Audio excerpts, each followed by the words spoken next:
Happy Friday, happy weekend to all. Happy Pride weekend for the folks here that live in New York City.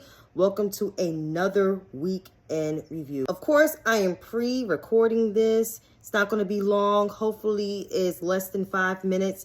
So let's get right to the chase. COVID.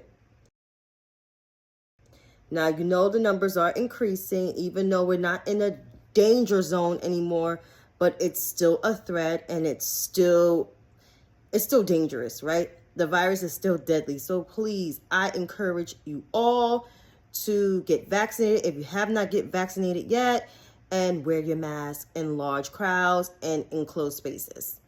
Switching gears to politics, I am focusing on the 2024 elections. As you know, there was a debate. Of course, it was not the president's strongest moment.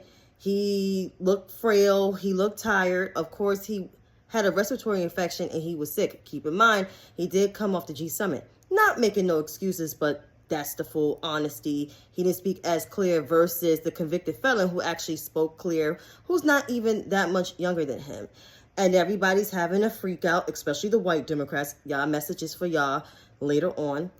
And of course, the media blitz are having they're having a panic attack, but there is some folks in the atmosphere that's supposed to be Democrats or allies of Democrats are all having a tizzy, and you know who they are.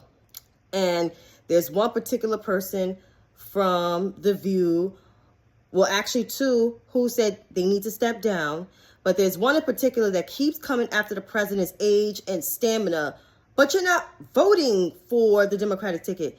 You literally was going to vote for a bigot who is not white, but a female version of the guy you used to work for.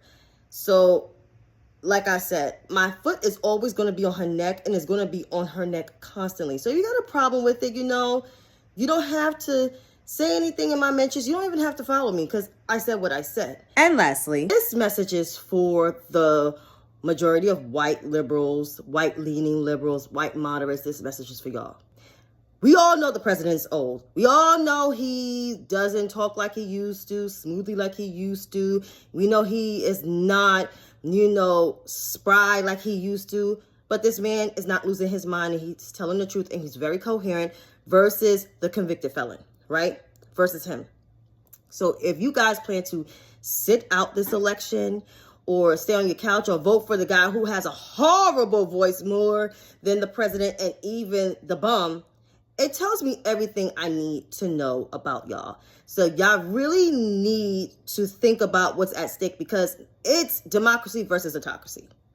So you pick and choose your poison, as I always say, because if you vote for that bum or stay home, we won't have a country. It's just what it is. We won't have a country, and you won't have freedoms. So you decide that fate. But until then, folks, have a good night.